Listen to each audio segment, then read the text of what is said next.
There we go. Definitely worth it for us to sacrifice 1 or 2 CS for that, in my opinion.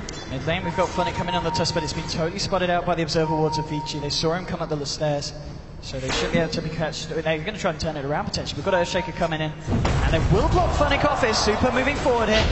Nice shot thrown out. Funnick forcing them back up the stairs, and he's going to be okay. They've not quite got the damage, as you said. The levels that Super has, he just doesn't have the amount of damage with those raises to be able to blow up that tusk. Yeah, they are very, very nervous in the mid lane. If Dendi lands a stun, Shadow Fiend might actually die. Dendi needs to be careful. Wait, what? Oh, Ice he's coming with the red jump, and Dendi with the Laguna Blade and no light strike around to Ice. He might find a second. Funny with the snowball. Ice, it's got no matter. Pulls the charges, it's not enough. Double kill for Dendi. But Super, he turns it around, finds a double kill for himself. It's going to be a double kill to both sides there in the mid lane, as Vici very nicely recover against what Na'Vi were able to set out to do so there. Man, that was absolutely crazy. I actually think it was on purpose that FY lifted the siege creep with telekinesis, because he couldn't reach the hero he was looking for, so he wanted to get the drop down stun. He didn't reach that either though, and Na'Vi got off to a really good start in that fight, but Super with the 2 turnaround raise kills, probably a minor victory for VG considering how important it is for them to get their Shadow Fiend back in the game, and now he's actually pretty much tying the Lina, I think, on net worth. Only 300 behind all of a sudden, even though he is a whopping 17 CS and 17 denies behind. It was a massive, massive fight, yeah, indeed, for the Shadow Fiend. And so far, both the carries, How and Force, pretty much been left undisturbed. We haven't seen either of them have any pressure from each team support. A lot of focus around the mid lane, which I think understandably so, because Lina and Shadow Fiend are really, and they're the kind of heroes that are going to get the pace going. If Dendi gets off to a good start, we're going to see him get an early Yule sector online, and they're going to be able to find solo pickoffs across the map, especially even on heroes like the position 1, like Luna, who is relatively squishy in the early game. They're definitely going to be looking to combine Dendi with Funnick as early as possible to gank key targets. Funnick has tried to rotate mid with success in that situation. I mean, he did get 2 assists. They obviously didn't directly win the fight, but at least the combination worked out. Unfortunately for him, he's only level 3, and you're comparing that to the Ice Quad, who's level 5.5. We've got quite a bit out of that first blood, as it would seem. Extra bit of gold and experience from that is very helpful. Bit of focus on Ice here as Outstyle just hit the sidelines. Just keeping an eye on him. Dendi has backed off. He had a lot of nice stacks. And there's a triple stack and a double stack here in the Iranian jungle that Dendi's going to be able to clean up. And that's going to be putting pretty much right bang onto his Yule Scepter at this point of the game, very early on, if he closes that gap. And that's going to allow him to solo kill the Shadow Fiend, solo kill the Quap, solo kill the Lina. The Luna. He can actually solo kill every single hero on the Dire team. None of them is tanky enough to survive the full burst, I do believe. And you've got to remember as well, Snako, he's nearly halfway to level 6, getting the relocate. I mean, if they have to relocate in Yules, as you said, anyone that's caught on their own on the map is going to die. It's possible How can actually survive it, because he has strength treads as well as Aquila. It gives him quite a lot of stats. He's got plus 16 strength. So. But that is the only target Dendi can't find, and there is no doubt that Na'Vi are going to be kill hungry here in the mid lane. So looks like FY. It's just that's an invisible IO. Yeah, indeed, the invis. Hard to tell sometimes. Snako reveals it. Still 3-3 at the moment, 9 minutes in. Funnick able to find himself a bit of space and time up here in this top lane, trying to work those levels up, but How finds himself a tower. Very classic safe lane Luna. This is what Luna is extremely good at as a carry, is pushing towers early. Has great base damage, is a very natural Aquila carrier. Of course, if you have multiple heroes in the lane, just the benefit of having the Lunar Blessing just makes this push very, very swift.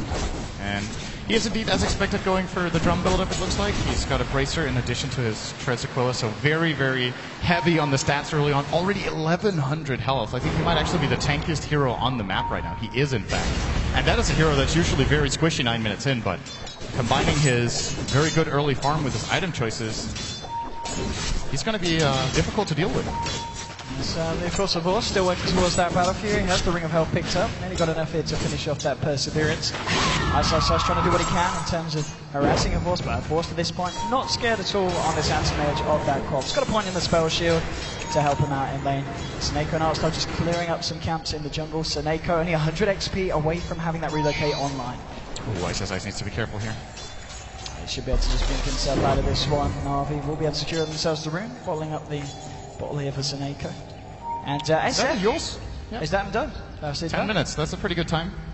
It's actually a very good time with the items he has. He has bottle 1 as well as an ult, so looking good here for Dendi to be able to set up on kills. This means that realistically, no one can go to the mid lane to even touch a creep unless there's a defensive support there. So either Shaker or Rubik has to be there to disrupt the combo of Lina, as the moment they show on lane, you can just tether in, run up with Yules. The Yules move speed in addition to tether should bring Dendi up to, I would say, like 460 move speed or something like that, maybe even more. And here's what you were talking about, the Dendi funding combo. Dendi leading in here with the Yule Scepter. Can he find the combo with the stun? Yes, he can. He's got a Laguna Blade as well. Bring Hal low. Hal, tries for the ult, but it's not going to come out. Does get taken down there. Seneko being credited with the kill. Super moving in with Fenrir.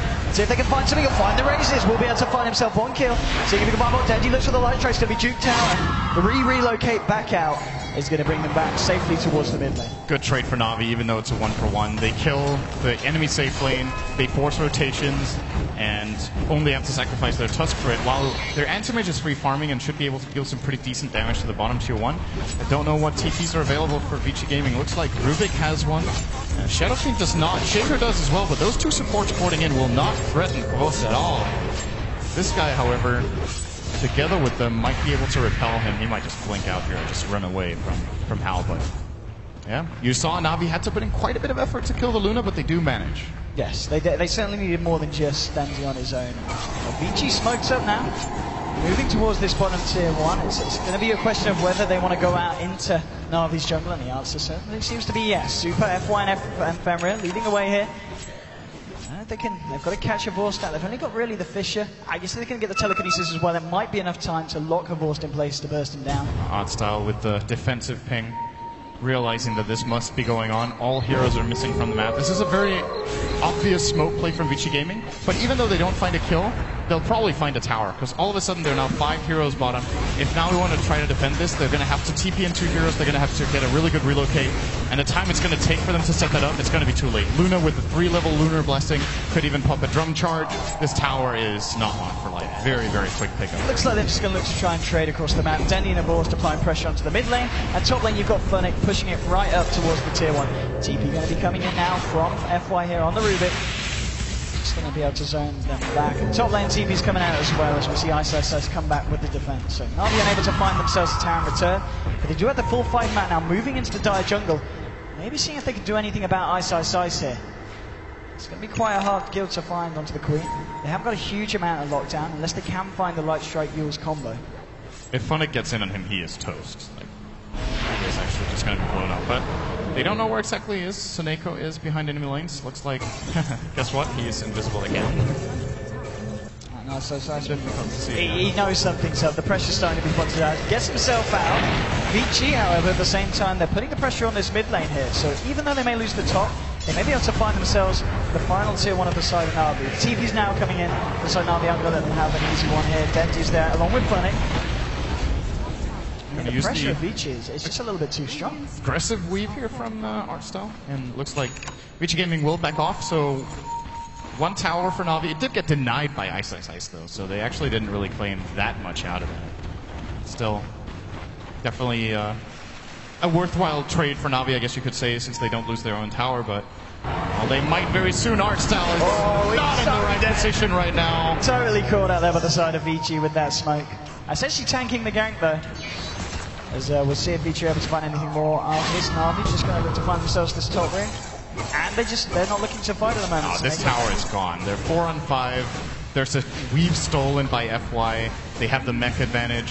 He has 13 1 charges as well. For Na'Vi to blow up Super, they need to land their entire combo perfectly, and there needs to be no counterplay. And of course there's going to be a counterplay. The moment they snowball in, there's going to be a fissure. Things are going to go bad. Uses the snowball. He is very dead now. And then, One-way ticket to death. No! Fate bolt to the back. Almost got out of that. It was a close one, Sid. A close one. Mech now done, of course. And with this, Vici, the pushing power they've got with this Luna is just unparalleled by Na'Vi at this point. They're trying to do something to the tier 2 on the top lane, but Vici, and indeed, but still with the stolen weave. It's actually doing a lot of work for them. Yeah. It's going to force out a glyph. Meanwhile, Na'Vi doing their best to trade, actually dealing more damage right now than Vici Gaming are, so good exchange here for them. Dendi doing a lot of damage here, but just the overcharge and of course his attack speed from Fiery Soul. Now Hal comes in and should stop this attempt from Na'Vi. So Dendy's backing off. Sneko tethering away, looking for the CP straight out as well. So Snakeo's out. Dendy should be A-OK as well as Vici. Head back towards the mid lane. You've still got Ice here on the bottom lane, trying to find some farm for himself on this quad. He's going up to 1k gold, so we'll see what he decides to opt for first in this game. I mean, for himself, does he go for the Yules, the Orchid, or straight up Agnums? What is the best down here for Ice? I think it looks like an axe. He's running to the secret shot with 1200 gold. Oh, he's thinking about it. He couldn't click the button. Now he found it. There you go. So he's going to indeed be going for the axe. It's like the axe. It's becoming it's simply the new trend of Queens of Pain. Like more often than not now we see Aghanim being an early pickup. When you go back just a month, I think almost every single time we would see Queens getting Orchid first. Kind of the same trend we've been seeing on Storm Spirit, with a lot of Storms picking up the Bloodstone over Orchid early.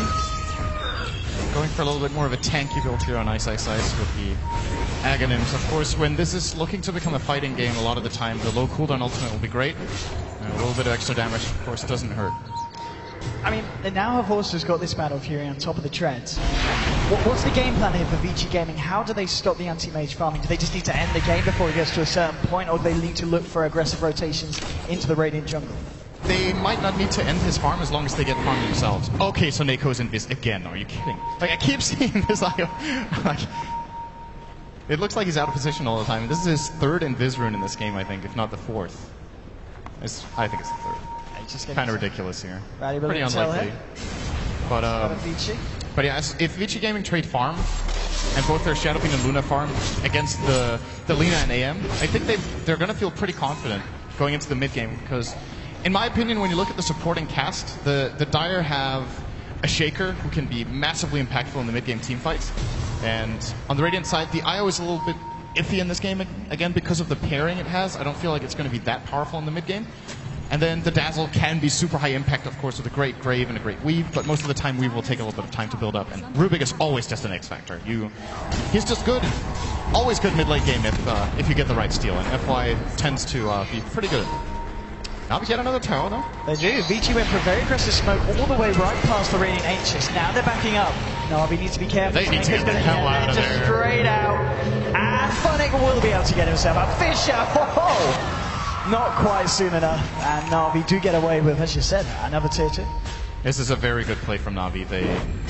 They get the tier 2 tower, they have 0 casualties, they force a rotation, and Huos is just free farming the bot lane. This is pretty much textbook how they should be playing this game right now, because I think relocate ganks and just aggressive plays in general with the Lina right now are pretty risky, since if they don't have vision of the defensive supports, it's very easy for Vici to just turn the fight on its head. They will probably be looking to just map control, take towers, try to get superior vision so that Huos can not only trade, so he doesn't trade farm, but actually out-farms the opponent. And then they can hit a sweet spot around the 30-minute mark when Huos has 2 big items. Maybe take the fight at that point. 6 for 4 at the moment, but still, Huos to the top of that net worth. Dendy, he's closing in on the Aghanim Scepter. He's less than 1,000 away from having enough to pick up the complete deal. At the same time, Ice, he's got the point boost of the Ogre Club and working towards his penultimate item. So still a very close game here between these two sides, and it's still going to be very interesting to see how the Luna pans out as the game gets later. He's picked up the recipe for the BKB, has the club as well, just under 1,000 away from picking up that Mithril Hammer. So with the BKB, we may see Vici Gaming look for more fights and look to push down more lanes and take further to the 2 towers. I think with the BKB on Shadowfiend as well as Luna, they're just flat out stronger in team fights for a period of time. Dendy will, as it looks, have the Ag Scepter ready at the same time. So if they time it very well, maybe they can get a key kill with a level 2 Laguna with Ag. But at the same time,